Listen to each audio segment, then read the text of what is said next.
What's going on, everybody? Welcome to the show. Another Friday, another episode of Why Are We Bullish? We've got an awesome panel today. Very excited. All first timers to the show. So happy to have them all. We're going to be diving in. We've got plenty to be bullish about this week. Maybe we'll get a little bit spicy. We'll see what the comments dictate. Nonetheless, this is live. Anything can happen. So I defer to my friend Bill here. We'll do it live. Okay. No. We'll do it live. Fuck it. Do it live. I'll write it and we'll do it live. And thing sucks. Yeah. If you have not already, like, subscribe, share, all those things, super important. Helps get this content in front of more eyeballs. I am Ben with the BTC Sessions. This is your daily session.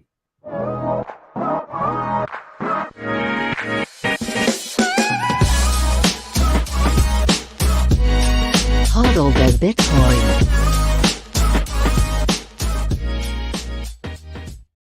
Before we bring in our panelists, let's take a look at where we are in the market right now. This is timechaincalendar.com. We're sitting at 21,595 bucks per Bitcoin. A single US dollar will pick you up 4,631 sats.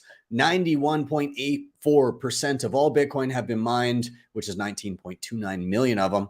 And in terms of fees, a little high right now, 26 sats per byte for next block. Even if you're willing to wait for a while, still looking at high double digits, 17 sats per byte. So use RBF, do what you got to do. Just be aware. Shout out to sponsors of the show, Nunchuk. If you haven't tried out Nunchuk, first of all, it's just a badass wallet, but they just recently rolled out their inheritance planning and assisted multi-sig plan called Honey Badger. I did a full video on it. Awesome. It works with Tapsigner, Coldcard, and a ton of other awesome hardware options. You can set up an assisted multi-sig for the Honey Badger option. It is a 2 of 4. They'll hold a key, so they become a signer of last resort. And then you also set up inheritance planning so that you can pass on your sats without any worry. You can get rid of all of those, again, inheritance worries that you may have dealing with Bitcoin. And it's very simple to pass it on. And on top of that, no KYC. You don't have to give up all your information. You don't have to sign up with anything other than an email address, and they have you covered. So check them out. If you haven't checked out my full tutorial, you can find that on my YouTube channel. Shout out to CoinKite. Love these guys. Best hardware in the game. I love my Coldcard Mark IV for securing my stack. And did you see they just announced the Coldcard Q1? It looks like an old school Palm Pilot or something, but this thing isn't a joke. Like, it's got NFC. It's got QR scanning, and then it's got the SD cards as well, a dual SD card slot. It can be powered by the USB-C or by AAA batteries, I believe. And it has the QWERTY keyboards for quick entry of passphrases, things like that. And this full LCD screen. Very excited to get my hands on one and do a video. But yeah, they have just all the best hardware in the game. Be sure to check them out. You can use code BTC Sessions for 5% off everything in the store. Start9 up next. Sovereign Computing Solution. I've done a full video on how to run your Bitcoin stack, Bitcoin Core, Lightning Node, things like mempool.space, join market, but you can also host your data. You can run a Nostr relay and a Nostr client. You can be hosting your passwords, your files, all of that stuff, and you can get your data out of the hands of corporations and host it in a self-sovereign way. You can check them out for the Embassy One, or if you're looking for something super beefy, the Embassy Pro. And finally, if you're stacking sats and you're looking to do so in a way that is peer-to-peer, gives you instant self-custody, and doesn't require KYC, again, check out HodlHodl. You can sign up in minutes with nothing more than an email address and be trading peer-to-peer in no time. They do also have a lending platform, which never is rehypothecated. Done a full tutorial. Check them out. These guys are awesome. Links are down below.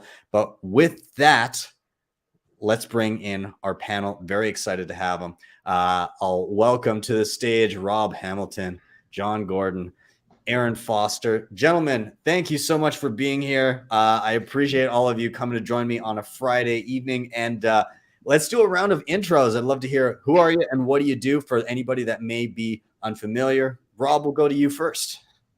Sure, yeah. Hey, everyone. My name is Rob Hamilton, founder and CEO of AnchorWatch. We are a company that is focusing on bringing insurance to Bitcoin, and it'll tie into some of how we're doing that as to why I'm bullish later. But just to say that excited to be here. I'm actually at Bitcoin Park this week. It's a great venue. Anyone who wants to swing by through Nashville, definitely come check it out. It's been a great time. Awesome. Well, glad to have you, man. Very excited to hear more about that in a minute. Let's jump down to Aaron. Welcome to the show, man. Give yourself a little intro. Hey guys, Ben, thanks for having me. Rob, John, great to meet you. Pleasure to be on the panel with y'all. I said Aaron, Director of Business Development with Luxor, so primarily known for being a Bitcoin mining pool, making a splash on the ordinal scene earlier this week. We're focused on mainly software services to support the Bitcoin mining space within North America, but also worldwide.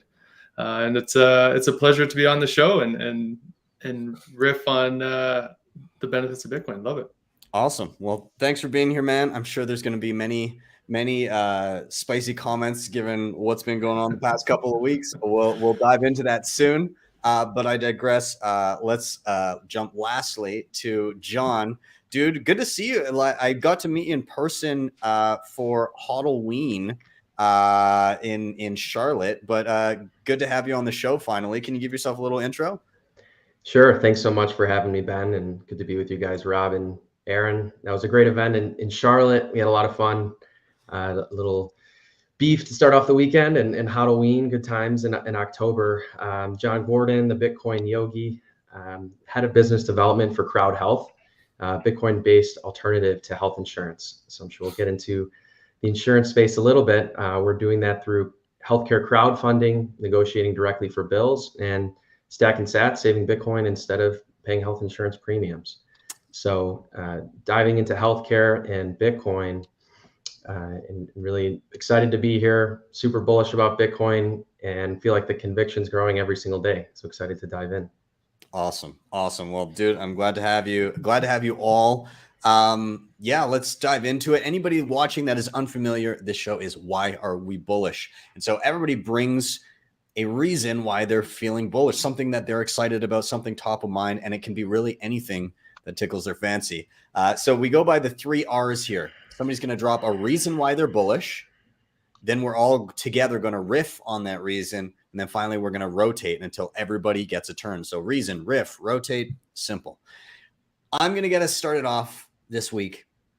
And so mine is kind of, it's a singular reason, but it kind of encapsulates a few things, which I won't go too deeply into, but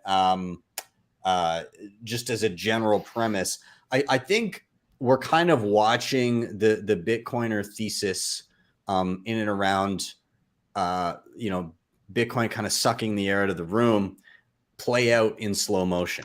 And what I mean by this is we're getting a lot of the like I told you so moments kind of coming, especially the beginning of this year and the end of last year. We've had a lot of those where we say, of course, this was going to happen at some point or another. So like, I sent out a tweet yesterday where I said, things that people didn't want to hear that turned out to be true.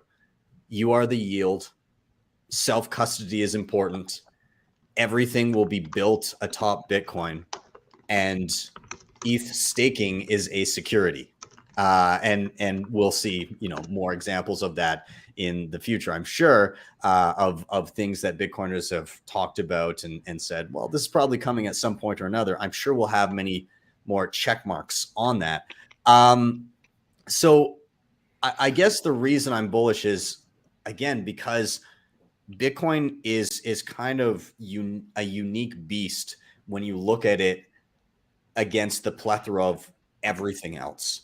And we're seeing kind of a lot of things come to fruition. We've seen like this move against Kraken just the other day where everybody's saying, well, I mean, whether you're pro regulation or not, you could kind of see it coming if there's somebody to point to say, hey, is this an investment of money in a common enterprise with expectation of profit based on the efforts of those individuals. I mean, if it ticks those boxes, then it will be treated as such. And Bitcoin isn't that because there's nobody to point to. And, you know, we see examples of this because currently, of course, we have we have people, and we'll get into this topic momentarily, I'm sure, but people fighting about how Bitcoin should be used. Right. And right now it's kind of unclear as to like if anybody gets to say how that plays out. But that's a symptom of there's nobody to talk to. There's nobody to go to and say, we need to change this. It's kind of like everybody has to cohesively together decide on that. And if there's no cohesion, then it's kind of the status quo. So nonetheless, I'm bullish because it seems that up to this point, Bitcoiners have been very right in slow motion. And we're starting to have a few of those victory laps of like, well, there's another one. There's another one. So I'm going to open it up to you guys and I'll ask kind of, do you concur? And then if so, what are some of those other ticked boxes that you think might be coming down the line? Or if you don't concur, where do you think we missed the mark? So I'll open it up to anybody who wants to dive in. So where we've missed the mark, or where we're kind of seeing our thesis being played out right now, almost like a narrative check on Bitcoin as a movement. Yeah. I think it's interesting. Like, look, the finer details I haven't paid too much attention to, but the stuff with Kraken, just as you kind of laid out the prongs of the Howey test before, offering a yield service is a security. It's not a. It's interesting because everyone refers to the Howey test. They think, is it a test of is your thing a security or not? That's not what the Howey test was about. The Howey test was originally about orange groves. So it's not about is your thing a security. It's is your offering an investment contract that is a security, right? That vehicle of like how you convey a relationship with someone. And very apparently the idea that you're going to get, it comes off like a security. It doesn't have to literally be equity in something. And I think it's something that maybe more stringent compliance lawyers would have shot down ahead of time saying this is a problem. It's almost, though, on the other side of it, frustrating the regulatory clarity and through enforcement of how the SEC operates in general, because this stuff was going around for a while, I think, before Kraken got on board. Like BlockFi was the first one that we already knew this was coming when BlockFi got shut down on this. So the writing was already on the wall. When people say like, we just need like clarity, it's sometimes being used disingenuously because you know what you're doing, you just haven't been caught yet. But in the same breath, like to me, I just find it frustrating where like, why would they move so slow? And they took this was the time to do it. And I think there's a lot of coordination if you look at Operation Choke Point 2.0, what they're calling it, just the complete shutdown of all of these like crypto banking services and like interaction with the fiat world and Bitcoin. I view it as definitely more of a coordinated political effort. I think it's pretty apparent. And I'll pause there. I don't want to hog the room. All good. Anybody else want to dive in? It's tough to kind of, pinpoint regulation. I mean, I think we might be giving these guys a bit too much credit when you look at kind of coordinated attack. To me, I guess my point of view, and this is just my humble personal point of view, is when you've worked for kind of state corporations and which I have in previous roles, they move very slow, and I'm talking like in the realm of years. So I kind of get the sense when you come down to the Ethereum side of things, or the the Kraken and the regulations come, I think it's just like, hey, who can we go after to show progress as quickly and swiftly, and as opposed to airing out the dirty laundry for as long as it has. So where I kind of see them acting is just like low hanging fruit, like kind of like what we saw with those. I think was it a couple months ago about that exchange, the Bits Lotto exchange or something like that they took down. Like nobody had heard of that prior to. So I think they're just looking for like low hanging fruit to go after to show, hey, we're doing something in the public eye. I think where a lot of assistance needs to be done. And I think the whole industry, not just Bitcoin, but just the crypto industry in general, just again needs that clarification, regulation, and guidance. I think Jesse Powell sent out a pretty good tweet, I think it was earlier today, just on say, hey, like, we're happy to comply, or just give us some guidelines to go by, and then, you know, kind of don't like pull the wool over eyes with stuff like this. So it's, when I look at the longer term thing, I think there's definitely more regulation coming in play in the longer term. It'll be a little bit more, there'll be a lot more clarity around it for certain industry players, but where it's going to go in the short term, I think it's just like low hanging fruit, like what we saw with the Kraken stuff today coming out. Yeah. It's the one thing I'll say about what Gensler is, it was interesting. One comment that he made a few times in different interviews and everything seems to be in direct opposition of one thing that Bitcoiners have been worried about is regulation in and around self-custody, because he encouraged it. He used the phrase, you know, not your keys, not your coins, multiple times.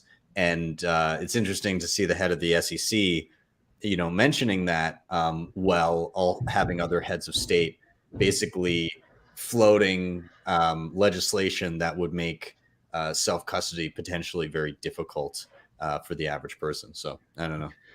Yeah, I agree. And having, you know, that Bitcoin thesis playing out, and not only, Aaron, is it the low-hanging fruit, but it's those centralized entities, right? And it's those companies that have been collecting coins, right, and offering these services where they say you're going to get a yield. And I think everyone at this point, with what happened in 2022 and all the failures there, and seeing there's still probably more dominoes, you know, to fall. And with Bitcoin, and even he's afraid of saying, or he isn't saying, not your keys, not your Bitcoin. He's still, you know, using crypto. But I think we're seeing the difference between Bitcoin and crypto, and understanding it's a decentralized platform. There's the ability, really the point of Bitcoin, and why I'm so bullish too, and echoing, you know, Ben, why you're bullish, because you can self-custody. That's the beauty of Bitcoin. We can hold our own wealth ourselves, and 12 words in our head, and all the amazing tools that are out there to self-custody in the different ways that individuals get to decide what's best for them. But I think we're seeing it's not best for the individual to reintroduce that element of trust with your coins, and knowing that there can and will be this, you know, sort of crackdown coming. Do you think, and I recognize that we've kind of honed in specifically on this singular story, but do you think that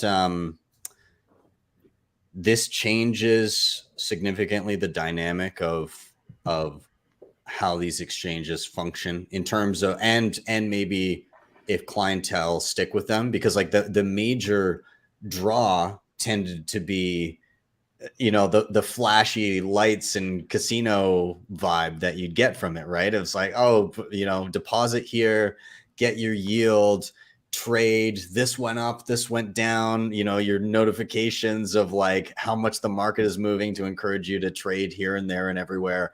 But when that goes out the window, do you think it results in more people self-custodying and maybe less people speculating on some of the BS out there? I think that's the benefit of some of this stuff coming down, right? Like, it opens up people's eyes to it. You know, the Celsius stuff, the BlockFi stuff. You know, I think, I don't know the stats offhand, but like, I mean, that created a ton of hodlers, just natural, you know. Probably some of the people that you wouldn't even expect that don't want to admit it, right? Everything's in cold storage. I know, you know, admittedly for myself, all of my stuff is in 100% cold storage for the first time probably in about 5 years, you know. Yeah. Which, you know, it was definitely eye-opening. You know, you kind of apply some of the shockwaves that have gone through the industry, whether it's a BlockFi thing or a Celsius thing. You know, even on the Bitcoin mining side, you know, we see people even looking at decentralizing some of their mining stuff, because they're looking at some of those like external risks and what could come down in the future. So it's naturally a good thing. You have these booms and busts, and it kind of refocuses people's attention to what's important. And, you know, self-custody is obviously being one of the most important things of that. Something that Luxor specifically being who we are in the mining pool space, it's something that we encourage our clients to do first and foremost on the mining pool side, which is quite interesting when you start to look at user behavior there. Yeah. I mean, if anything, these lessons, and all these points that Bitcoiners have kind of brought up through the years being ticked off at that list of, maybe that was a good call. It is driving people towards better behavior after touching the stove. So, I think it's just as a point there, Bitcoin goes through these cycles of boom bust traditionally. And what you typically have happen is some fraction of the people who are burned go towards the Bitcoin side. Yes. And to your point about like, is this going to end? No, it was ICOs last cycle. It was yield this cycle. It's going to be something else next cycle. And this is just a continual data pull about how, holding your own keys, not being in a position where you're the yield for someone else to make a lot of money. There's just the idea that it's a journey. All of this is a journey. So while I believe there are people who kind of migrate over to this side of the fence and holding their Bitcoin, you're still going to have most people who are going to find the next cycle, the next hype thing. And it's inevitably going to happen. And I think part of our job is just education and being able to bring people along that journey, because it's a very difficult concept in some to try to digest Bitcoin in all of its different facets. The idea of holding your own money is a very foreign thing for people. And there's a lot of cultural pressure in general to not have that mindset. So it's just a gradual journey that we should all be expecting, knowing full well next cycle, 4 years from now, we're going to be having the same conversation. And it's going to be some sort of crazy thing. And we're going to be like, how did they all miss it? But then we're just going to be able to incrementally grow our numbers. It's a slow and it's a long-term oriented movement. Yeah. Who has kids? I don't want to dox anyways. But it's kind of like for those of us, sorry, John, for those of us with young kids, you're just like, don't do it. And then, I feel like that's like the Bitcoin, whether you're maxi or whatever, but that's the Bitcoin kind of scene. And then they do it. And then, they come kind of crying back to you. And then, there's an educational moment in there. So for us, I feel like it's like on the kind of like a 3 to 4 year kind of cycle, but very similar to having kids. So, sorry, John, very similar to dealing with 4-year-olds, right? Yeah. And interestingly, I think this cycle too, and, the question that hasn't been answered for the platforms and others is, there isn't an ability to unstake your ETH right now. So out of these platforms, it hasn't even been programmed. So there will be more people that learn the hard way, I think, that, may have started to go down the rabbit hole, but haven't, fully made that distinction. And now it's been made easy to explain, here's the difference between proof of work and proof of stake. And this is what's happening if you're proof of stake. People, especially if there could be a run whenever that ability is made to truly store your wealth in an actual time chain. That's a fascinating point, specifically with all of the regulatory lockdown of the exchanges. The exchanges were the largest stakers. And now there may very well be, I'm not sure how you unwind that necessarily. If they're not allowed to offer yield anymore, that becomes a massive cost center for those exchanges. It's actually somewhat ironic. I think it may have been Nick Carter. I forgot who said it on Twitter, but the idea though, that if Kraken just offered this service and they didn't pass it on to their customers, it would have been fine, because it wouldn't have been a common offering of joint gains. The exchanges are gonna have to really work on that. And it's very interesting in Ethereum that a lot of capital and time was put into this solution of proof of stake. And we already saw it centralizing. Maybe this is a hope that they could have some fractal sense of decentralization. But I'm sure that the devs are going to be pushing out a bunch of hard forks in the near future and kind of continually tinkering with it, right? So we'll see what the narrative reset is next. But that's a really good point, though, about these exchanges. Their role in the system was very centralized, and now they're no longer going to have that leverage by gaining access to the protocol in exchange for passing around yield. It does, at least for the time being, dampen the Cantillon effect that would have taken place with the exchanges. But also the moment that, they can unstake, how many of those people that were just staking through the exchanges because it was easy and they didn't know how to do it themselves are then not going to go and stake? And so does that result in a mass dumping of ETH at that point because you can no longer stake? But you can't unstake, and you need 32 ETH. And you need 32 ETH. You need 32 ETH. So people were sending like 3 ETH to an exchange and staking. They can't even access it. So they don't, even if they wanted to, like they have to go through a lot more convoluted security schemes to try and like do that. Yeah. Yeah. Should be. That'll be another tick on the list, I suppose. We see that coming down the pipe. Don't do it. Don't do it. Yeah. So nonetheless, we'll cap that topic there. Thank you for indulging me on that. I got to give a shout out to a couple of people in the chat here before we do a rotation. First of all, Yellow's here. Red Bull runs through my veins. It's Friday, LFG. And I got to give a shout out to a parenting win here.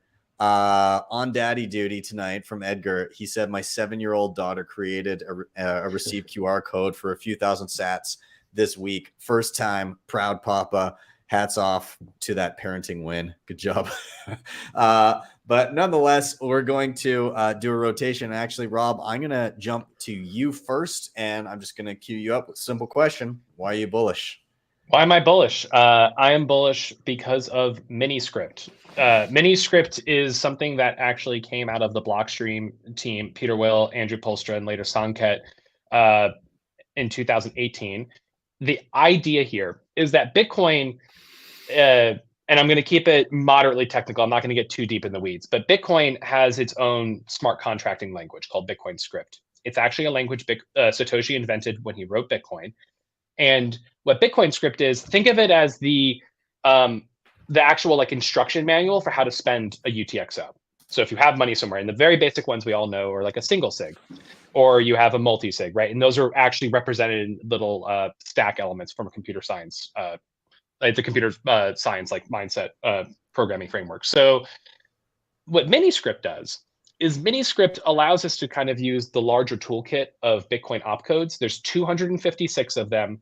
We only in average use on data, there's like 50-ish, depending on what you're doing. These are things like time locks, which are used in Lightning, opcheck multisig, they're all bucket of these things. And what the research team did, they were able to kind of create little modular Lego bricks, and you could actually chain interesting conditions together. So one example would be a 2 of 3 multisig, right? One that we have today. Let's say the 3 of us are holding keys. I'm a customer somewhere. I hold one key, maybe BTC Sessions holds a key and Aaron holds a key, right? If you two could run off with the money, that would be a problem for me. What's interesting in Miniscript is you could actually set up key hierarchies where you could actually have one person required to sign, and then it's one of the other two. Additionally, you can do really interesting things like time locks. So you could say even before I talk about time locks, just the idea, you also can do and statements and or statements. So I can say this 2 of 3 must sign and this 3 of 5 must sign. Very interesting concept where you could start doing and changing the model of what it is to have custody and access to Bitcoin. Time locks are another layer, because the moment you start thinking about like, well, this is really crazy. Like what happens if I get hit by a bus and I'm not able to access my keys anymore? A time lock, in a very simple sense, a concept that's been thrown around for a long time in Bitcoin is a decaying multisig. The idea, let's say I have a 5 of 5, and if I don't sign for 6 months, it becomes a 4 of 5 and a 3 of 5, and it kind of works its way down for like a redundancy sake. And these are all things you can combine with each other. And it makes it really, really exciting about the opportunities we're going to be able to have and how we are going to be able to custody Bitcoin in new involved ways. And it's something that I've been spearheading for the past couple of months. It's integral for what we're doing at Anchorwatch. And just to be clear, like Miniscript is open source software. I'm building a lot of developer tools that are going to help others be able to understand and use this more effectively. I'm using a lot of the work from the Bitcoin Dev Kit, the BDK team, who was here this week in the park. And Alikos, Danielle, Steven, like they are Thunder Biscuit. They're all incredibly smart devs working on a very hard problem of taking a software stack and being able to make it so that if you want to build a wallet or you want to build some sort of technology with Bitcoin, you don't have to start all the way at the beginning with the really hard, complex cryptography. You can pick this up, you can start using it for your specific use cases, so you can build the rest of your experience and not have to worry about maintaining a large stack of wallet software. So that's at a very high level. Miniscript is something that I'm incredibly bullish about. It's great for our insurance use case because we're distributing across multiple institutions, which allows us to have more robust security models. Yeah, so that's why I'm bullish. That's super. I love the the intricacy you can get into there. Sorry, go ahead. No fork required. Just want to make that clear. This is no fork required for this. Yeah. This is no fork. Yeah. So, I mean, that plays into, because I mean, I was talking about Nunchuk off the top of the show, and they do kind of like an inheritance type thing. So like that mindset can play in there, because right now, the inheritance key is like an internal time lock type thing. You know, it can redeem like as a single signer at a certain point in time, or rather like with them signing, they'll sign with their key at a certain point in time for certain people. But they are toying with obviously adding in like actual on-chain time locks. And so you could, you know, have, you know, set your inheritance collection date like a year out, and then update that time lock over time to extend it out as it gets closer, so you don't get in a situation where you're, you know, something happens to you and then your family has to wait like a decade and a half to access the Bitcoin. You can just kind of piecemeal it out. But yeah, being able to incorporate that in a way where it's like it's a, you know, an X of X multisig until this point in the future, at which point this singular key can then claim the sats. That's yeah, I love that. A really powerful tool. Time locks are incredibly powerful, but also you have to be concerned from a design space. How do you make that accessible to users? Because you don't want them to accidentally mess something up and lock away their money for a very long time. Yeah. What's really cool about relative time locks, which is one of the two types. So the difference is meet me in 90 minutes versus meet me at 3 o'clock. 3 o'clock is an objective time. So you can pick an objective block height, and that's when your lock expires. Or you can say once every 144 blocks, which is a day, or let's say once every 100,000 blocks. This actually allows you to create a dead man switch in Bitcoin, a relative time lock, because the time lock starts when you put money into the UTXO. So that's when the timer begins. So let's say you're alive a year from now, you want to refresh your security, you just do another self-send to yourself. And that actually allows you to be able to reset the timer. And up until this week, and I won't go into details, I thought this was going to be one of the ways we could start building a robust fee market, because you'd have a lot of people who are self-custodying, sending money back and forth to themselves, like a lot to refresh their time locks. But what I will say is that it's just really exciting to have fun ways to play with Bitcoin again, like to find new ways. I think we all kind of had like post-traumatic stress from all of the crazy DeFi cycles in 2017, like everything was on ice. And we're finding interesting ways of being able to interact with Bitcoin that we hadn't previously considered. And it's making, I'm really bullish just on the future. If you compare legacy multisig of what we have today, like going from single sig to multisig was a huge step function up in security and being able to like offer services and being able to like add value to people who are holding their Bitcoin. Going from the legacy multisig to Miniscript is going to be this additional step function up to extend a very robust, deep reaching ecosystem. And you're going to be able to do it for whatever use cases are. If you don't want to use it, you don't have to. If you want to have very small, minimal things, you can. If you want to get really involved with your custody, it's all up to you, because this code is all open source, and you'll be able to build this the way you want to.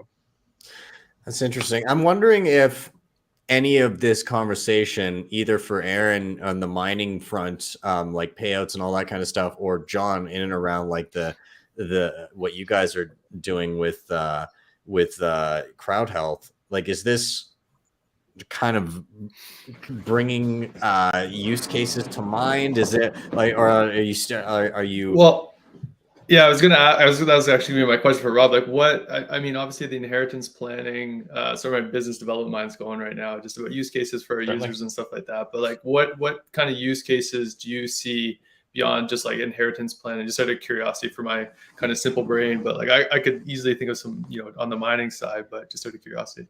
Yeah, I mean, it's really integral for us at insurance. So at a very high level, just to kind of call out here, there is fractional reserve or illusory insurance today. You leave all of your money at one place at a custodian. They charge you a lot of money. And in the event they get hacked or they lose the money, they don't have enough insurance to actually cover their entire cost basis of what they're holding. It's pennies on the dollar in the event that some of these larger custodians have some sort of problem. And for me, being able to think about it from a mindset of having multiple institutions distributing risk. The reason why it's uninsurable, by the way, just from an insurance perspective, is all of the risk is concentrated at one place, the company holding the keys. You can have crazy security systems, multi-sigs all around the world, but it's all one company. They all roll up to one officer and director, board of directors, and that centralizing force is toxic for insurance. You can't have it all sitting at one spot. And that's what Miniscript's going to be able to do. You can do distribution of keys. And as I mentioned earlier, you could have you as the customer have a 2 of 3, and then maybe we'll probably have a 2 of 3, and then maybe we'll have a 2 of 3 of different other people who have opted in to be participants in signing that. And I find to be a huge step function, because I've been spending a lot of time talking to institutional capital, multifamily offices, hedge funds, portfolio managers. They don't want to allocate more to Bitcoin because there is no insurance. It's a very big reason. If you're any sort of institutional money, they're saying, listen, it's already part of like my alternative asset bucket. And if something goes wrong, I can't have that go to zero. So de-risking capital is such an important function in how you're able to kind of grow the capital markets in general. And that's not just Bitcoin. That's just everything. It's in health insurance. It's in property insurance. Like that's how it's actually a large part of like the founding of America was underwriting the risk of sending the exploring ships overseas, was being able to, because if you were ultimately like a moderately wealthy person, you would, try and like send a ship off to get spices. And if that ship sank, you were dead, like you were broke. And so insurance was this huge like way of unlocking things. So it's going to be a really big upgrade to Bitcoin just in this digital gold asset, because gold can get insured. Bitcoin should be able to get insured too, because it's even better. Absolutely.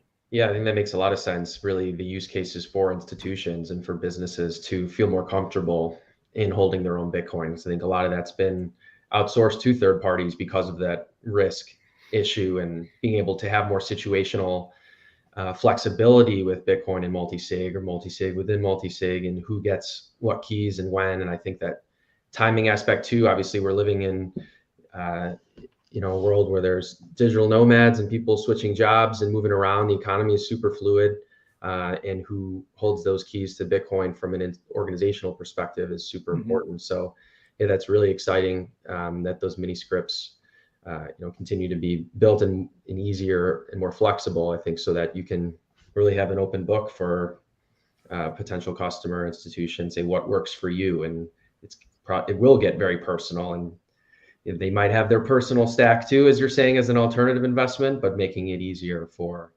institutions to really hold it on their balance sheet, in addition to the FASB, the accounting updates that are coming down the pipeline as well.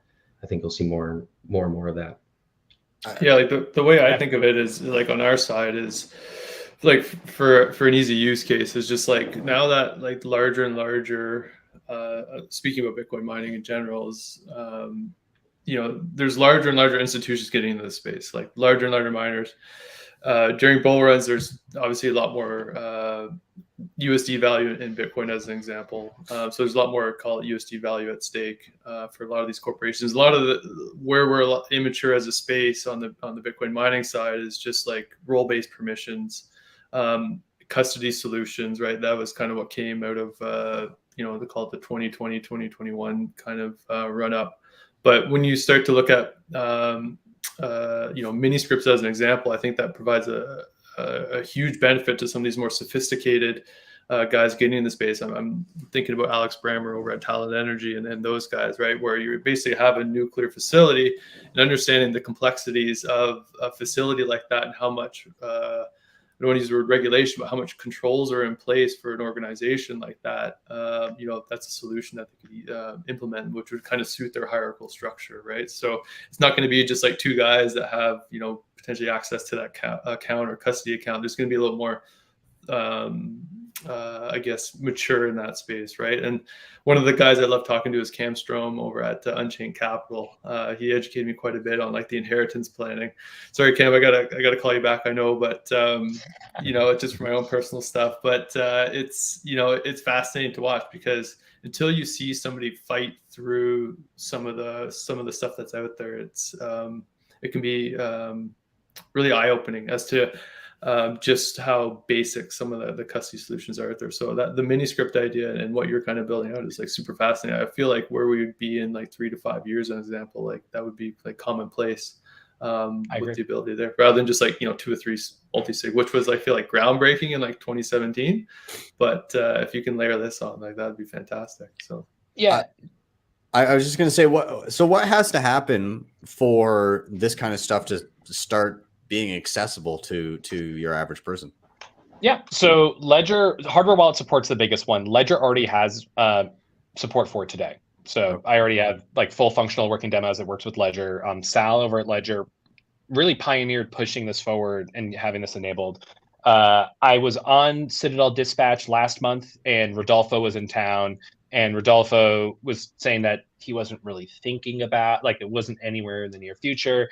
And then 3 days after the mining summit, he tweeted out that they'll be adding it. So Coldcard is already working on adding it. Rodolfo was also here this week at Bitcoin Park, if you were watching RHR earlier today. Yeah, like I was kind of having a fun time ribbing him on how he flipped on that. But hardware wallet support's a really big piece. And then on the higher level too, just I view it as developer tooling to actually getting more people in the space. I don't want to be the only person building on this. And there's a lot of low-hanging fruit from a technical side of what I'm navigating right now. And I've actually been working on just pushing all that code out and like trying to make it more available to be able to get people to like touch and play with this stuff.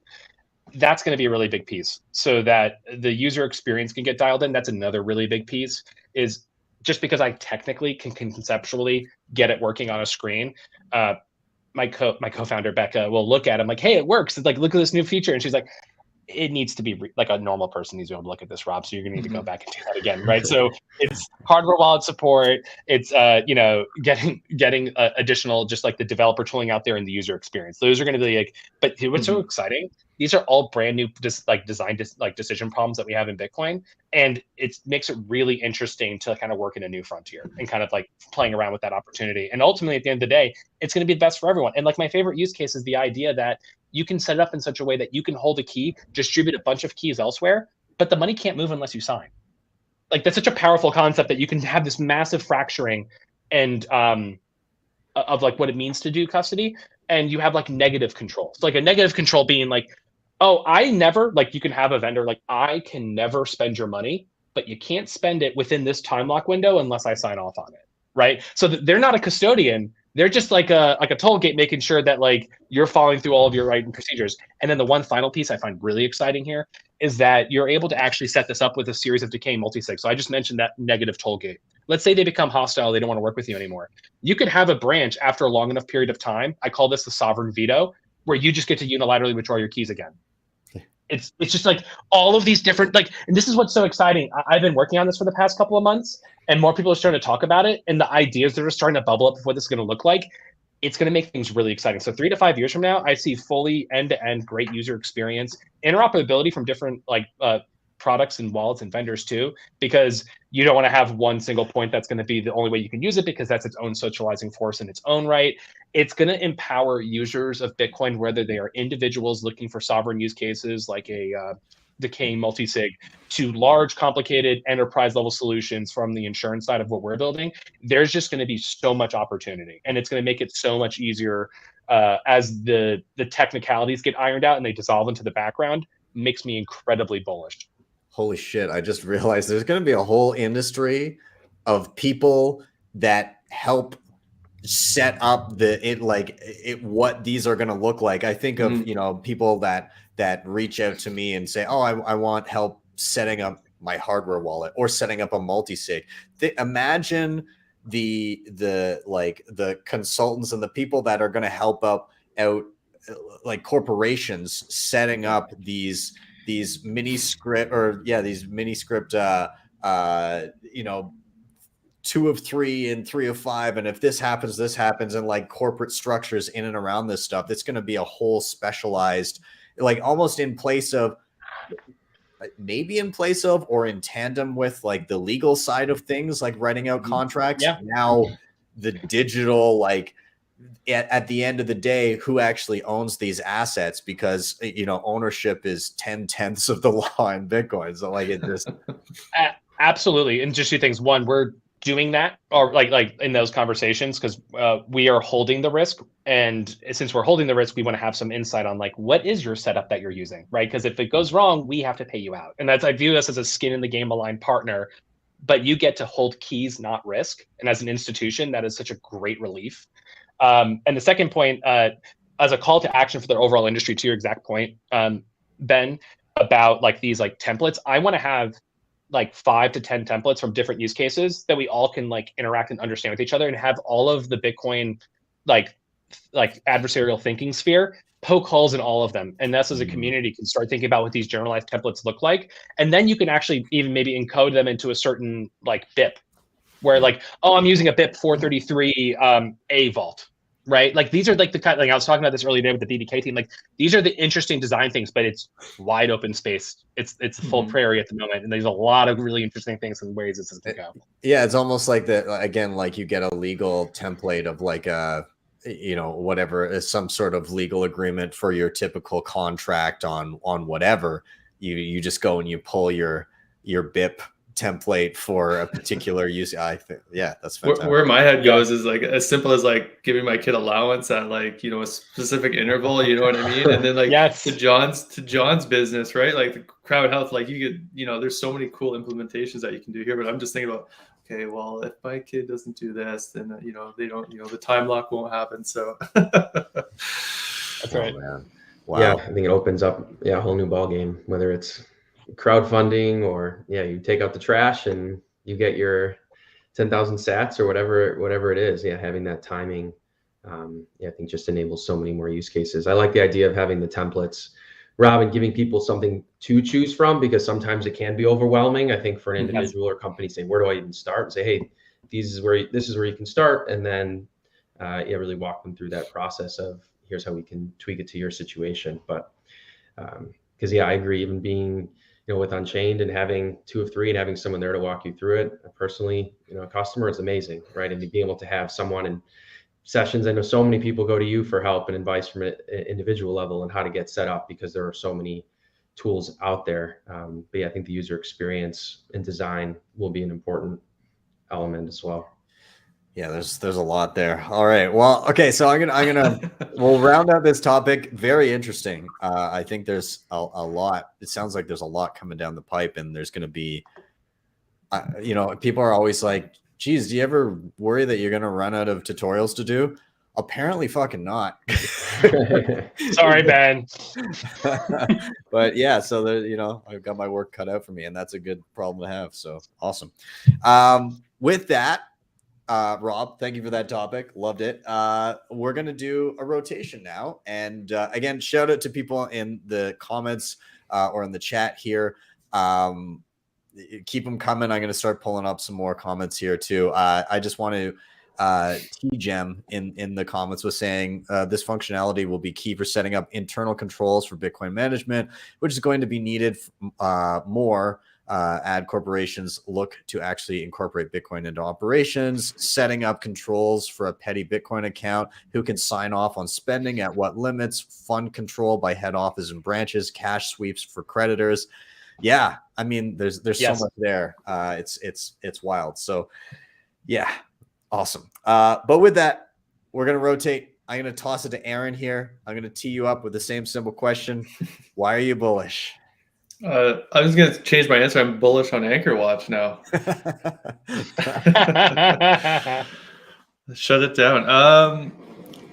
Yeah, so I guess where I'm bullish and kind of where we sit in the industry is on the Bitcoin mining side. We're kind of at a point in the cycle within the mining kind of sphere that we're seeing kind of a changing of the guards when it comes to new folks entering the space, new fresh capital being deployed into the mining space, where we see it obviously on the mining pool side, on the ASIC brokerage side, on the hosting side, and now on the derivative side. So it's I guess, despite being in the bear market and despite being at 21K today, seeing that rotation kind of come through from call it old to new is fascinating to watch. And I want to say real time, it's kind of slow real time, but it is occurring, and it makes me bullish because there is quite a few folks that had enough patience to wait over the past year, let's call it, and they've just been kind of lurking in the background, waiting for the opportune time to kind of deploy capital. And a lot of those guys are starting to deploy capital in the space. and that's exciting to watch. It's great from a business development perspective as well, but seeing the kind of the changing of the guards makes me excited for what's going to be happening in call it late 2023, early 2024 in the mining space. And that's just on the mining side. That's just on the things that we can kind of measure. But when you start to look at to back up a bit, the best part of my job is I get to talk to miners and the whole industry every single day, and its various facets of the industry. And that includes the services side of things. So there's a lot of kind of service related companies that are engaging in the space, seeing where the opportunity is, which when I kind of back out from that, that's helping that whole Bitcoin mining space mature. When you talk about insurance, when you talk about taxes and accounting and all that, when you start to engage with some of these folks, they understand it or they've been doing it for a while. So it's less painful to kind of engage with them, from a Bitcoin miner to a service kind of vendor side of things. And it's encouraging because when you look at the space 2-3 years ago, it wasn't like that, right? It was just like some shady guys with a bunch of noisy hot computers and, probably illegal mining containers, trying to take care of stranded energy. So it's exciting to see where we'll be in another 2 years or whatever the next cycle is in regards, not only on scale, but just as a mature industry, benefiting various levels of the stack when you look at it that way. So I'll leave it there to see where the discussion is. But interesting. I'm gonna open it up to the other guys first. I want to dive in first because I've been taking up too much of the mic. But John or Rob, if you want to dive in, questions, comments, go ahead.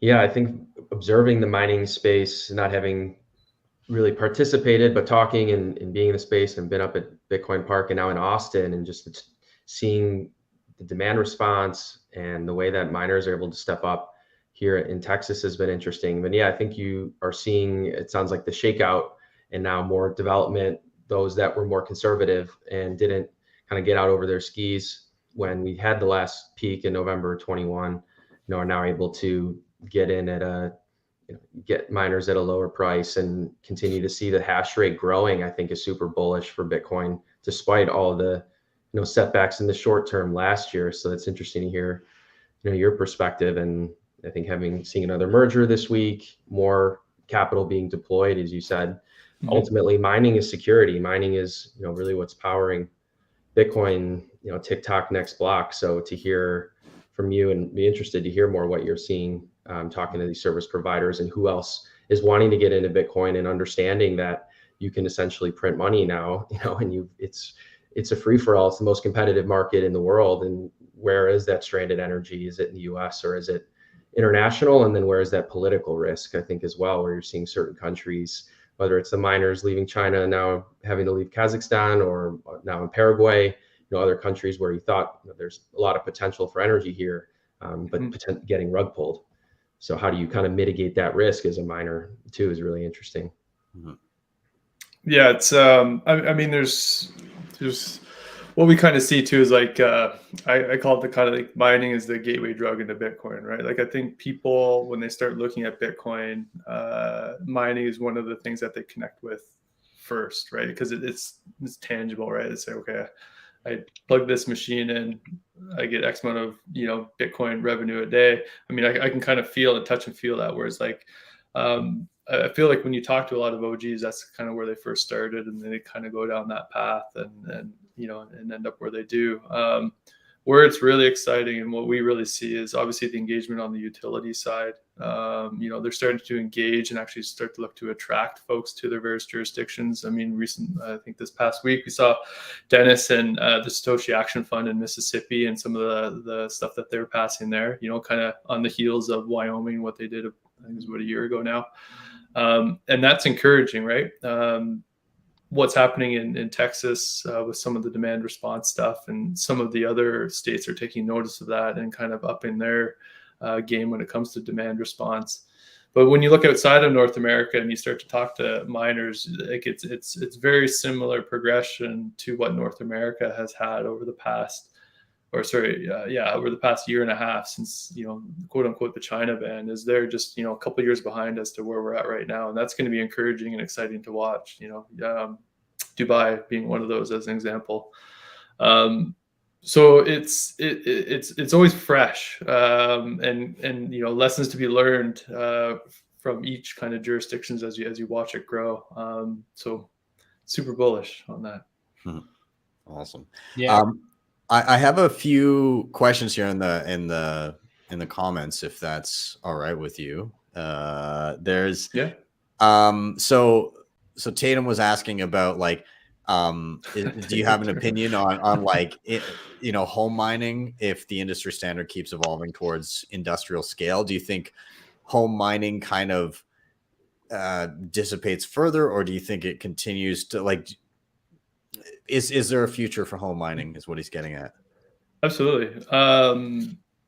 Whether, you know, I think it's geographic dependent, right? So it'll always find the cheapest energy, whether that's in North America, South America, you know, Europe, worldwide. There'll always be home miners. They're just a lot more portable when you look at it. The problem with the industrial mining is you have to scale, but then now you're kind of you're self-centralizing yourself. And we kind of saw that within the North American market this year, right? You got to a certain scale, things weren't hedged properly, and things kind of, you know, ended up blowing up at the end of the day, unfortunately. But I mean, the home miners kept going, and then dispersing. So you kind of saw that migration of miners going from North America to South America, as an example, and some of these older equipment finding new homes in some of these other kind of cheaper jurisdictions. I guess Paraguay is probably a great example of that. It'll be ebbs and flows for sure, but I don't think the home mining, you know, the home miners won't ever go away. They'll always find like unique and creative ways to, whether it's integrate with kind of current, you know, home heating systems or whatever, and still mine Bitcoin. Like, they'll always be the most creative and entrepreneurial out of the bunch. And then usually what happens is those guys are the ones that scale into some of the larger mining farms, whether it's in the local geography or, you know, they look elsewhere. So that's generally where it starts. Like, you talk to any like OG miner, and it's like, oh, I just started my garage you know, back in 2017 or 2015, and now they have one of the largest mines in North America, as an example. So that's generally how it starts. There's another one here that was asking about Texas. Like, where are the miners? Do they tend to, like, is there a certain geographic region in Texas that's you know, tends to be miner dense, or is it kind of distributed evenly? Any ideas there? West Texas seems to be the hot spot, and I'm no expert on the grid there. I kind of rely on the miners to feed me the information there, but that seems to be the hot spot when you start to look at where everybody's kind of setting up. And I think that's just I'm going to get ahead of my skis here, but that's just where the cheapest power, due to some of like the wind and the grid kind of constraints that Texas has. But that's where you kind of see majority of the large miners setting up. Interesting. Or have set up. Yeah. To Tatum's earlier question too about home mining, I mean, I'm curious if you'd agree with me on this, Aaron. Is home mining may come now, you know, I think it'll begin to focus more on you know, utilizing heat to offset existing expenses already. So like, there's people that are retrofitting their hot water heaters with miners, that are heating their homes with miners, or hot tubs, or whatever. Like, if you can find a use for that heat that was incurring a cost previously, then you don't have to be, you're not thinking about, is the miner profitable? You're just thinking about, what am I offsetting the cost it was taking me to obtain this heat from another source? And if it's a yes, then it's a no-brainer. So you kind of hone in on the same type of economic incentives that you get on like oil and gas wells, where the gases that would have been flared are now being used to mine, where it's waste, or it was perhaps incurring like a carbon tax, or there was a cost associated with it, or there was a loss, or it was just waste anyways. Well, you know, that same kind of economic incentive can play out at home of, well, I'm offsetting a cost now. So yeah, you get into a situation where the profitability calculation is entirely different. Yeah, and that's a fundamental rule of mining, right? You're basically arbitraging energy prices. So whether that's a stranded substation in Ohio, stranded gas in Wyoming or North Dakota, you're always going to have these entrepreneurs, and that's why I love talking to Bitcoin miners, because it's some of the most entrepreneurial people I've met. It's insane. Talking to like a group in the Middle East a couple of weeks ago, it's just fascinating to listen to these guys. Where and again, that's going to scale, right? So it's these guys developing these home, like what Haley did over at Imperium Digital with the hot water tank. That's going to scale. I mean, you hear about the green tech guys doing, and GeoBitMine doing greenhouses with Bitcoin mining, and then starting to hear rumors about salmon farming in the Nordics with Bitcoin mining, which is just incredible. And like, you're going to see all these like really cool use cases, and that's going to scale, and that's going to go big. And then before you know it, it's not just going to be Bitcoin mine, it's going to be like Bitcoin mine, salmon farming, and all this other kind of cool integration stuff to kind of diversify. So yeah, super interesting. It enables just a ton of creativity. I've heard Rod mention this too, but having those products eventually be off the shelf, where you have BTC mining dryers or washers or heaters, and making that accessible for individuals. Maybe it's harder in a city when you're in a high rise, but for anyone that's in a single family home or in a community where you can utilize, and whatever that energy is in that locale or the work that needs to be done, Bitcoin mining can be paired with that and enable more prospering for individuals. Yeah.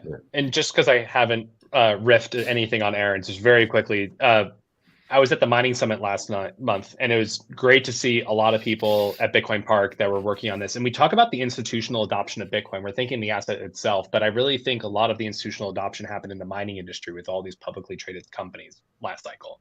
And you had a lot of capital come in, you had a lot of people push in, and to the thought around home mining, I think in the United States, just given the capital scale that's been deployed into US infrastructure, it's going to be hard to compete with that unless you have some sort of specially unique edge. It's not going to be something that residentially you're going to be able to compete on. But I will say, you mentioned Dubai earlier, Aaron. I actually flew from Dubai. I was at the Satoshi Roundtable to Bitcoin Park. So I flew right directly to Nashville. I still have not seen my family. And hi. Love you guys. I'm still alive. I haven't seen them in like 2 weeks. But over there in Dubai, if you're from Dubai, if you're a national, you only pay 2 cents a kilowatt hour for your power. It's all subsidized. Wow. So that is going to be the kind of frontier that people start messing around with. And they have so much energy grid capacity with the nuclear power plants they're building over there. It is an amazing opportunity. And I think we're going to see more of a global, and I think it's really healthy for the sake of the network having this global distribution of hash rate anyway. There's 40% maybe roughly in the United States right now. You're going to be able to have, Bitcoin miners are energy pirates. They just go to where it's cheap and then they pillage it until it's no longer cheap. And I think what you're going to have happen is you're going to start looking at the global stage and thinking about where you're going to be able to find those edges. Yeah. 100%. Tatum, I would do unspeakable things for 2 cent kilowatt hour power. Yeah, 100%. Yeah, absolutely. Well, I mean, barring anything else, I'll round out that topic there. There's so much going on in and around. I mean, it's so interesting to see the obvious marriage of and the energy sector and the mining sector. I mean, really, they are one and the same. So that will continue to play out, I'm sure, for quite some time to come. I wanted to pull up one other comment here, a little bit off topic, but Pepe is bullish on Rob's nips. He would like you to show me the nips. He has spelled it out many times in the comments. So, we can be bullish on nips. I know that it may be difficult to remove an article of clothing there, but swing by Bitcoin Park. Yeah, see me in person. There's an after hours show, I suppose. That's right. Yeah, you got to pay. You got to go to the Patreon for that. We'll see you in there. It's on the OnlyFans. It's actually OnlySats. I have that domain, OnlySats, and I'm very. Oh, there you go. Yeah, well, exactly. Well, of course. No, not OnlySats. Oh, sorry, Sat Simps. Sorry, I wanted OnlySats. Sat Simps though. I got Sat Simps, so you can sign up and be a Sat Simp, Pepe Chulo. There we go. There we go. Oh, and one last thing for Aaron, actually, outside of NIPS. Robert Smith was wondering, do you have any input on the IBM ASICs? Did you hear anything about them? I do not. Yeah. Interesting. So Yeah, I would be curious to learn more. Yeah, no, I don't think I was unfamiliar with that as well. Well, that'll be They don't something for another show, I suppose. They don't have chip fab plants. They don't have the chip fab infrastructure, right? So they're anyway. IBM, Yeah, unless he means Intel, but yeah, I'm not sure. Maybe Intel. if it's IBM, I unfortunately don't have much information there. But now you got me curious. So thanks for ruining my Friday night. Yeah, there you go. You're welcome. Awesome. All right, well, we're gonna round out that topic there. Thank you for that, Aaron. I appreciate it. We're gonna do one more rotation. Again, shout out to everybody in the chat. Keep them coming. But we're gonna jump over to John. And again, last time of the show, I'm gonna cue you up with the simple question: why are you bullish? I'm bullish about Bitcoin because Bitcoin provides a pathway to individual sovereignty. I think it enables individuals to truly experience freedom. So Bitcoin, I think, really as a way of challenging individuals, helps you think about what is and is not important in your life, but also brings really a heightened awareness of self and peace of mind. I think it helps people become present in the moment, but also enables a low time preference. So now you can really think truly about the future. And I think for that individual sovereignty and that freedom, it's connecting 8 billion humans in the world for this in the network, where now we can transact with one another and exchange our services or products or whatever value we want to provide to the world and receive that value back, and really opening up to that world. So for me, I love traveling, and last year this time I was actually living in Bali with my wife, and I was doing a yoga teacher training. And during this 3-week course, we really dove into a lot of philosophy and principles of yoga. And as I was already along my Bitcoin journey and Bitcoin rabbit hole, and really only found it, I'd say, at the end of 2020, and then really digging in 2021, I started seeing all the similarities there around individual freedom and being able to, just like in Bitcoin, you can always tap into the network. It's open to anyone. Well, you can always tap into yourself, and you can go deeper and understand yourself. And going and interacting with Bitcoin, I think, with others around the world and seeing the different perspective, getting out of our, the US or Western bubble, was also key for me in seeing that individual sovereignty.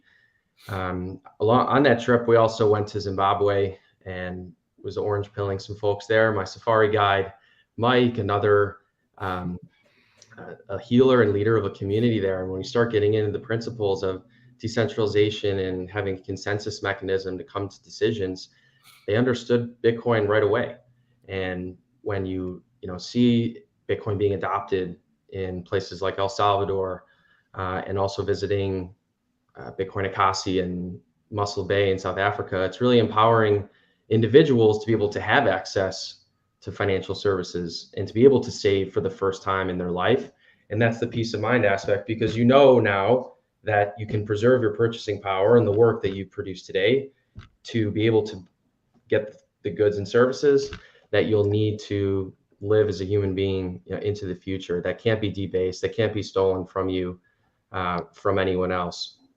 And there's really an important concept in yoga called Dharma, and it's all about purpose. It's finding your purpose energy. It's having that passion for anything in life and being able to have tools to be on that path to sovereignty. And whether it's breath work and meditation, or nutrition and what you're putting in your body every day, or the work that you're doing, I think we've seen in personally interacting with the Bitcoin community in so many different places, you see that passion. You see individuals who really love what they're doing and have a greater purpose, not only to help others, but also to have that individual, fulfillment and peace, and knowing that, you're in the right place at the right time and helping others along that journey. So, I think travel and Bitcoin and seeing the other communities too. And one last riff I'll have is I was just in Buenos Aires in Argentina and seeing, almost living through when money dies, and you have just an outrageous, 100% inflation rate in Argentina. The blue rate for cash, if you bring dollars, is twice as much as what the government will give you for purchasing power. and had an awesome tour from Geronimo, who's down in Buenos Aires. And interestingly enough, they actually have a museum of the central bank to showcase all of the failed currencies of the last 70 years. And it's just wild to see, you know, you won't necessarily notice it walking around the streets, but people feel that stress. They feel that anxiety of knowing that their fiat is going to be constantly losing value. You know, it's hard for us to fathom, but having that 100% inflation year over year and knowing that it's only accelerating that direction is incredibly distressing, I think, for individuals. So to be able to come back to Bitcoin, and, you know, really why I'm bullish is that it brings power back to the individual. It enables you to find that inner peace. And, you know, I think that it's just so cool to see all the different angles then, and taking control of also your health, right? And now, you know, with Crowd Health, we're saving in Bitcoin instead of paying high time preference insurance premiums, right? So now in 10 years from now, if you have a surgery, you know, you've got Bitcoin you've saved. And what is that? Will the doctor be willing to accept Bitcoin instead of dollars? Probably, I would think so, or at least it's worth saving there, because who knows if Medicare will even be around in a few years to pay for, you know, everyone's healthcare needs, and that's, you know, $4 trillion a year in the U.S. So I think just bringing why I'm bullish, I continue to add conviction, you know, each day, and the more I hear about the innovations going on and how individuals can add their own flavor and use Bitcoin and transact with anyone around the world, and really what the Lightning Network brings as well, just has so many possibilities that I think it's hard to imagine today, but we'll continue to build into the future. I love this kind of journey of self-discovery Bitcoiners often go on, that I hear so often, where it's, you know, so many people come to Bitcoin and they just, you know, they hear about it a few times, and it's typically, especially in Western countries, that you come out of speculation, then you start learning about money, and then you start saying, well, maybe I want to save in a money that won't get debased, and you maybe go down the Austrian economics rabbit hole, and then you start learning about low time preference and extrapolating that out to other parts of your life in and around health, what you're eating, you know, how you're treating your body, exercise, and even building local communities. And you know, I've kind of had that, like you're alluding to, that progression of learning all this stuff and then starting to tailor my life to those values, and you know, trying to eat healthier, trying to spend time, like actually, you know, making sure that I take time for, you know, time for myself, time for my family, but also surrounding myself with great people in and around Bitcoin. And then also diving into building communities. Like I live on a Bitcoin standard now. You know, I'm buying my beef from a local rancher. I'm going tomorrow morning to pick up my eggs from a local person who has like 20 chickens, and paying in Bitcoin. And so I'm starting to, again, like it's very easy to just complacently sit back and just do the speculation thing. But I think more and more Bitcoiners are kind of going down the road of, like you said, of self-sovereignty and exploring the various ways in which you can partake in that. And it's really unique to see. I have one other little thing I was going to mention. You said you were in Bali last year. I got married in Bali in 2016, and it was like just as I started the channel, actually, like a few months afterwards. And I got married in Ubud, and were you in Ubud at all? Amazing. Yeah, we were in Ubud for a bit. My yoga teacher training was a bit east of there, and then did another week-long training in Ubud as well. Did you happen to visit the little like co-working space called Ubud? Ubud? I don't think so. If it's still around, I'm not sure. It's so I went there, and it was, I think I had just missed, Andreas had done a talk there literally like a month prior.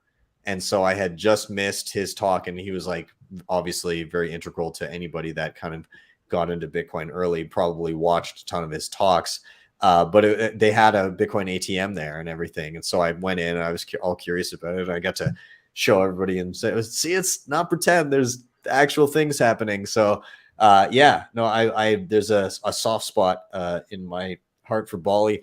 I remember that at the time, because it's the Indonesian rupiah is the currency there, and at the time, 1 sat was 1 rupiah.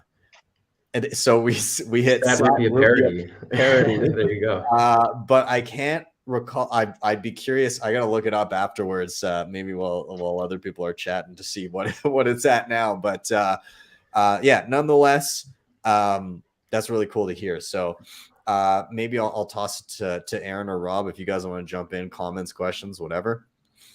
I have a question for John, actually. Sorry, Rob.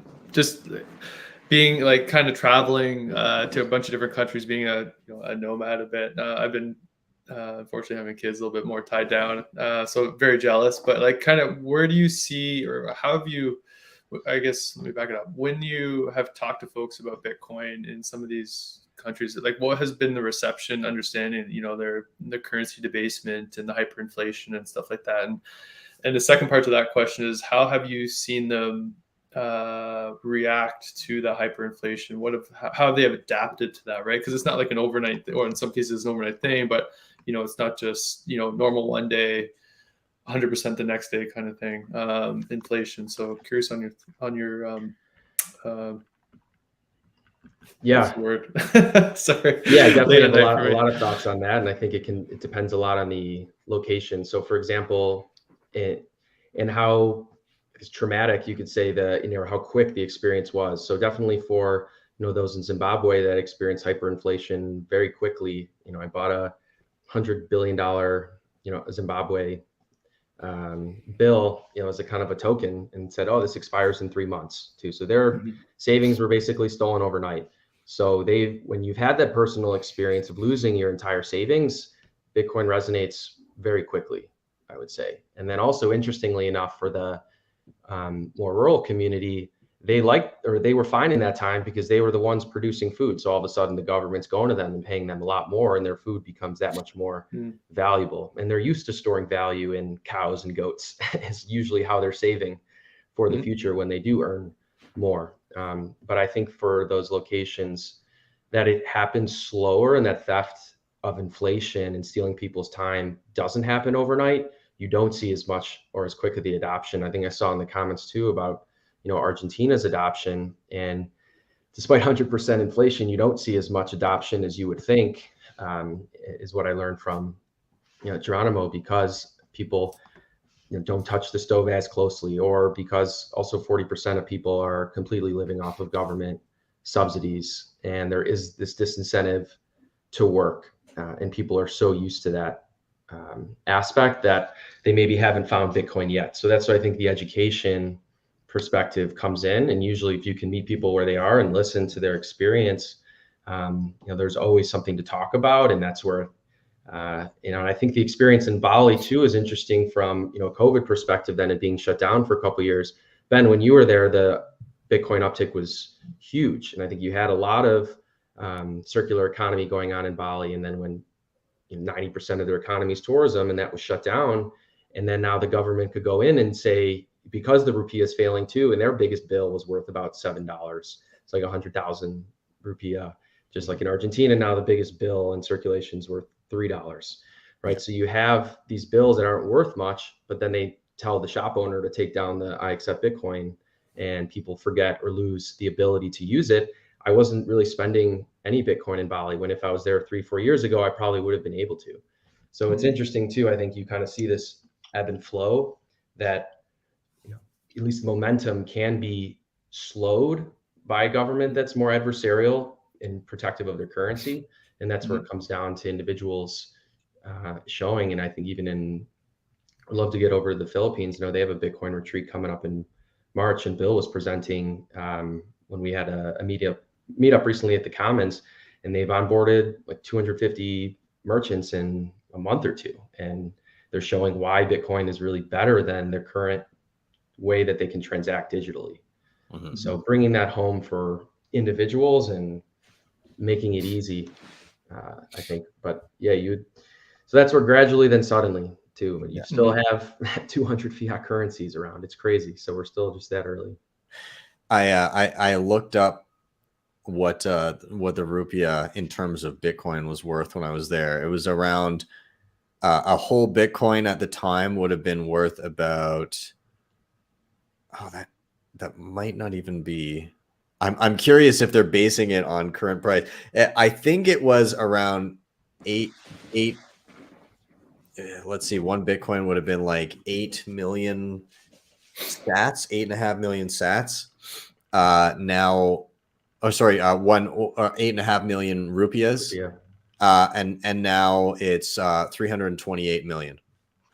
So 38 or 39 times roughly, I think. So wow. Yeah, interesting. Wild. Yeah. It's John, what was the phrase you made before about like the deterministic like sense of purpose, like a Buddhist principle, was it? Like what's that called? Dharma. Dharma. Yeah, that resonated with me as a concept. Just the idea of, I think that's a lot of the movement of Bitcoin in general. Everyone finds meaning in working on this very hard problem.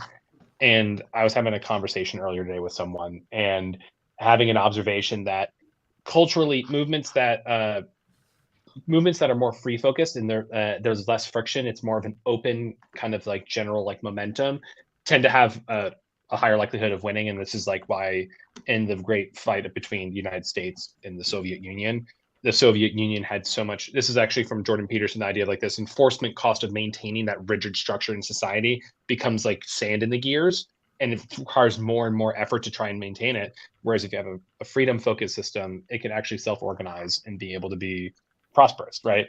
That's kind of like Bitcoin's movement. I think it's a lot of people who have a sense of dharma in focusing on this problem. And that's why cycle in, cycle out, there's still people here. We're all working, building, thinking about these really hard problems. And because it gives us a lot of meaning in a certain way. And I'm about a year now, having started Anchor Watch, and every day I get to wake up tackling the exact problem that I chose.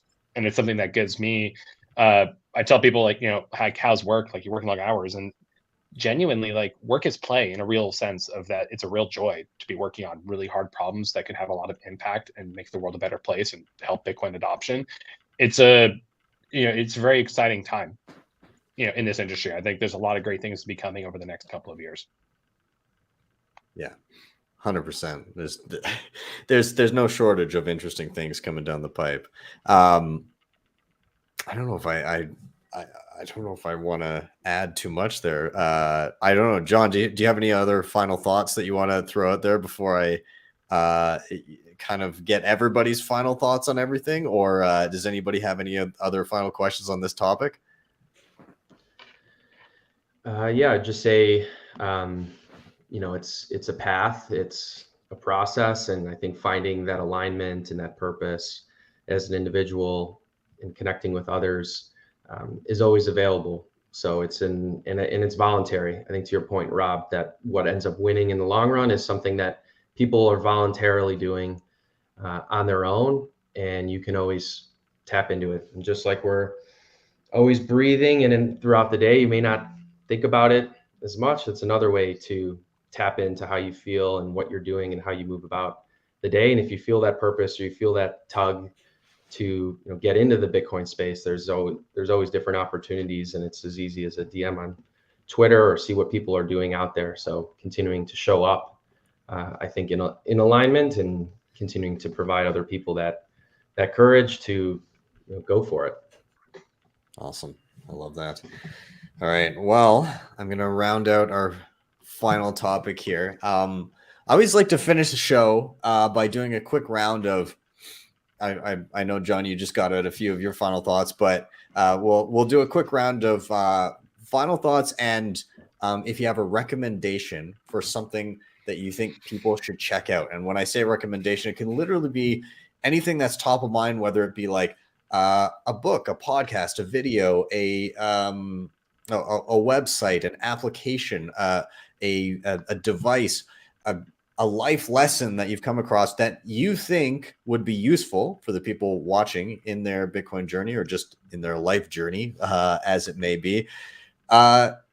So I'll kind of get us started. You guys can kind of mull over, where you might want to send people. But yeah, I mean, final thoughts here. There's a lot going on. There's a lot being built. There's a lot of interesting things coming down the pipe, whether it be, again, like the Bitcoin kind of sucking the air out of the room, whether it be with interesting things like Miniscript, in and around the mining space, all of these different tools that are kind of being built in and around Bitcoin, how efficient it is, and more eyeballs coming to it as people realize that it's kind of quite different from everything else that claims to have improved upon Bitcoin.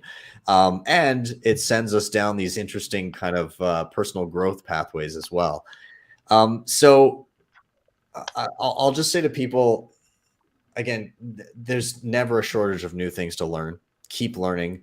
I'm going to say, as my thing to send people to check out today, I think I'd love people to dive into different ways of securing your Bitcoin, just familiarizing yourself with some of the options out there and kind of the versatility that's there currently, and then kind of juxtapose that in a few years of some of the new options that come down the pipe. So, right now, I'm sure a lot of people watching this probably utilize a hardware wallet, single sig, and that's kind of their thing. And maybe they've only dealt with a single hardware wallet. Take a peek around and just kind of see the difference that has maybe kind of manifested since you first got your original hardware wallet. Look at some of the other options out there, see what there is, and then even try using your hardware or however you're securing your Bitcoin with different interfaces. Like if you're on a Ledger, you're on a Trezor, and you're using like a proprietary application like Ledger Live or Trezor Suite, download Sparrow Wallet, see what it's like to use a different interface that gives you even more information about how you're using Bitcoin, or Sparrow Wallet or Nunchuk or whatever it is. Just investigate and learn a little bit beyond, take a little step outside your comfort zone and just kind of see what's out there. And then again, it'll be fun to look back in a few years and say, wow, I didn't even know about all this stuff. And then look at all the new stuff that's gone, that's kind of come down the pipe since then. So, and if you're looking to get started, again, if you haven't used a separate interface, go download Sparrow Wallet. I think it's pretty badass. They just had a great update as well. You can now use things like Tapsigner on your computer. If you get an NFC pad for your laptop, it's now Tapsigner is now available on desktop. So there's lots of interesting things happening, and I encourage you to pursue them. So with that, I'll rotate over to Rob. I'll say, if you have any final thoughts, feel free to drop them, and if you have a recommendation as well. Yeah. Thanks for having me on, Ben. Final thoughts are, if you're interested in learning more about this, you can follow me on Twitter. It's one of the main things I'm tweeting about, at Rob1Ham. If you want to learn anything about what we're building at Anchorwatch or Trident Wallet, which is what we're building on top of Miniscript. And always open, DM's open if you want to reach out, have any questions. Like, love thinking about this stuff. Love hearing other people's thoughts and ideas as we're continuing to build. And for something to check out, I'm going to suggest Bitcoin Clubhouse. So Clubhouse was a social audio app that came out during the pandemic. It's actually where I met all my initial investors as well as my co-founder. And it's these really great social audio app that you get to like have conversations like this. And sometimes we're talking about sports. Sometimes, other random debauchery is going on. It's a really great time. Often that's where American HodlHodl is hanging out. But he just came back to Twitter, so it's less novel now, but it's basically a radio show with him and everyone else just kind of riffing on politics, Bitcoin, macro, whatever you have it. And it's a really fun time. And like, you don't have to get up on stage. You can listen to the audience. We don't record the rooms. Here's what it is. And HodlHodl had this observation. Twitter Spaces is the conference. Clubhouse is the bar after the speakers are done talking. So if you want to have a fun time, and everyone, like, it's a knife fight. There's no like, it's my turn to speak. It's a whole knife fight, and everyone's having a fun and a good time. And if you want to have a little bit of that vibe of like being at the bar at the conference, check out Clubhouse. That is 100% the vibe that I get when it's kind of few and far, because like I get so many notifications from it. Like it's just I have it on an iPad, and it's like if I'm, if I've designated, okay, like I actually have some time to kill, then I'll pull that open. But yeah, it's a different vibe from like curated spaces for sure. Yes. Yeah, I love it. Awesome. Great recommendation. Let's jump over to Aaron. Final thoughts, recommendations. Take it away. Yeah, first and foremost, thanks for organizing this, Ben. Appreciate it. It's a lot of fun for a Friday night. I want to say Twitter. It has always, you have to kind of filter through the noise. That's how I kind of have been paying attention to this space since 2017 and the typical podcast circuit. That's how I call myself a boomer in this space, because I feel like I am some days, but especially talking to Rob and Miniscripts and stuff like that. So, obviously with Damas coming out and then Noster and stuff like that, that kind of filters through some of the noise, which I've been playing around with as well.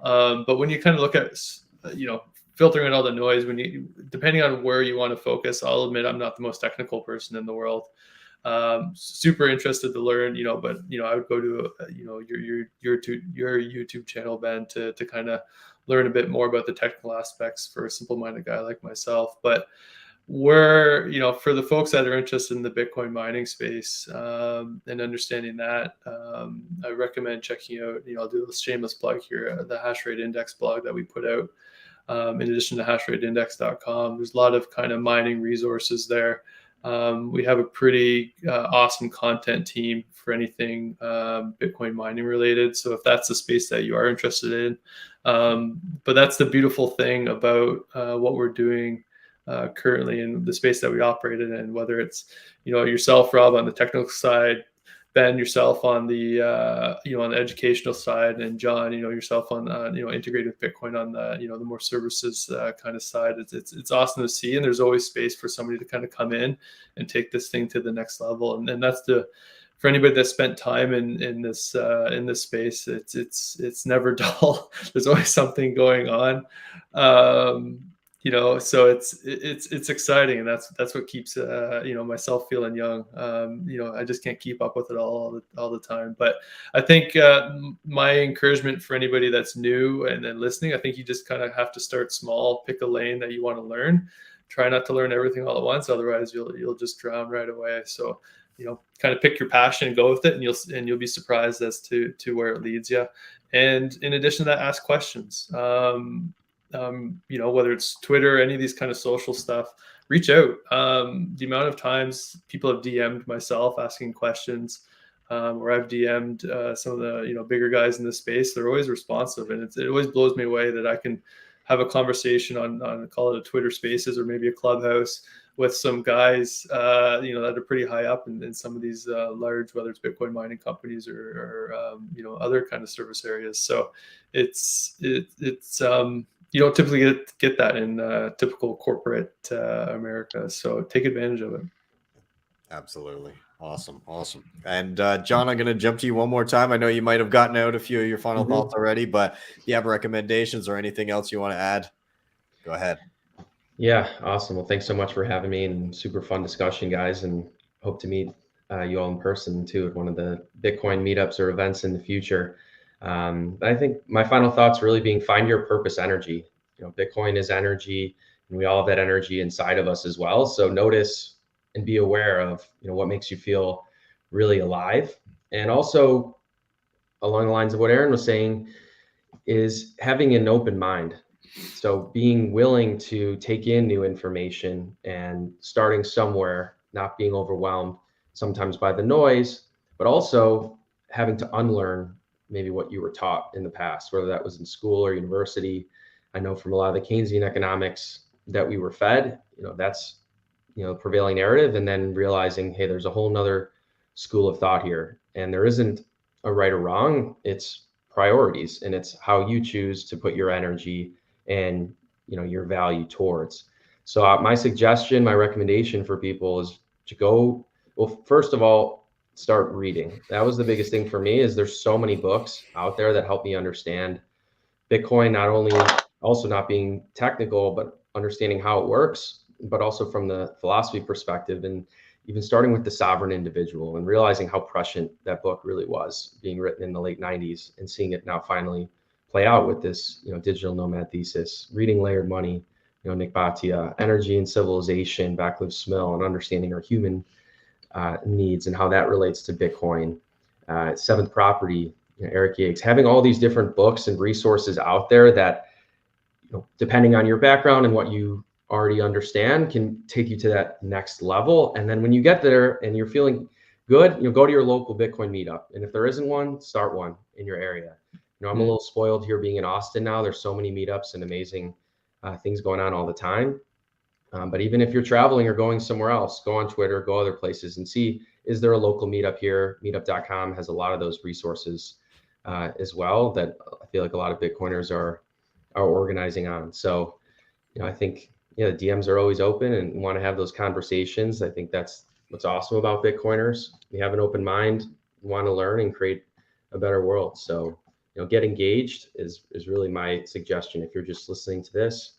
And Sessions, your videos have been super helpful for me and even getting my Lightning node set up. So I'd love to connect, open up channels with others and, keep creating that network together. Awesome. Well, I again, great advice. The more you can get involved with people around you, the more you can interact with other Bitcoiners and learn from them, the better. So, gentlemen, I'm going to say thank you so much for being here. A lot of fun, great conversation. Really enjoyed it. And I'll just finish by saying you're all welcome back anytime. Thanks, Ben. Thanks so much. Thanks, Ben. Have a Cheers, great weekend, guys. Thanks a lot. All right, everybody. Thank you so much for being here. Give all these guys a follow. Their Twitter handles are listed down below in the show notes, and you'll be able to find everything that they're up to, what they've been talking about during the show. It'll all be down there. So go give them all a follow. All awesome guys. And lots covered this episode. So I appreciate all of them. Before we wrap up here, of course, just wanted to say again, like, subscribe, share, all those things. Super important. They help get this content in front of more eyeballs. I just did a little update to my website. So if you're looking to send people to kind of get started in their Bitcoin journey, because there's probably, in the coming years, as we kind of cycle through new people coming into Bitcoin, they may be curious. So I've got a getting started section on my website, and it'll take people through like resources.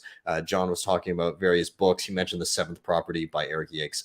Excellent book. So I've got a bunch of suggestions on there of where people can go, how to use Bitcoin Wallet. Everything is like linked there, so people can actually go and check out and like just one by one tick off all the different things you can do with Bitcoin. And then it goes from the basics all the way into like the more intricate, like how do I set up a node? How do I coin join and do all that kind of stuff, and inheritance plan and all. So all of that is there. It's on the website.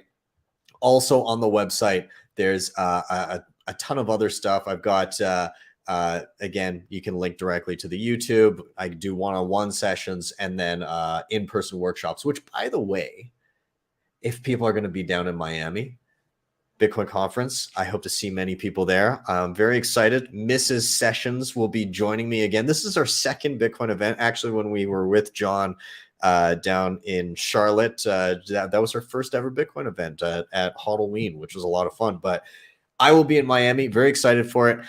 If you're going, if you haven't got tickets yet, then b.tc/conference, you can use code BTC Sessions, get yourself 10% off. And I'm doing my Coldcard workshop down there. If you're going to be down there, if you haven't tried the Coldcard yet and you're looking to do so, well, there's still tickets left, although they're getting close to sold out. So you can just check that out. That's also at the website, btcsessions.ca. And it's a 4-hour deep dive. We're going to be going through the basics, so you know how to set it up, back it up, do air gap transactions, and recover. But also we're going to be diving into some of the more advanced features so that you know everything that you can get out of your Coldcard. So we're going to be covering that again, 4-hour deep dive in Miami. It's going to be on the Wednesday, the 17th of May. So be sure to check that out. If you're in town, maybe you want to attend. And this is not yet listed on the Bitcoin conference website as a satellite event. As soon as they drop that, it will be, and I'm sure it'll be sold out by then. So if you do want to get in there, maybe check it out before everybody else finds out about it. And yeah, we'll wrap that up. Thank you guys so much for being here. Again, like, sub, share. You can hit up the sponsors down below: Nunchuk, CoinKite, Start9, and HodlHodl. And if you really liked what you saw, you can always drop me a Bitcoin tip on my Strike page. You don't need Strike to use it. Just go to strike.me/BTC sessions, type in any amount you want, hit the tip button. You see a Lightning invoice, or if you tap to the right, a regular Bitcoin QR code. With that, I am out. Have yourselves a wonderful day or evening. I'll see you guys next time for your daily session. We have BTC sessions. Bitcoin is FU money. You can't stop it. Get yourself some Bitcoin and hold it yourself. Peer-to-peer exchange. You know, people are going to organically come to it and gravitate towards it, especially in the world we're living in now. It's incredible. It's a great tool, and I can't wait to see it proliferate everywhere.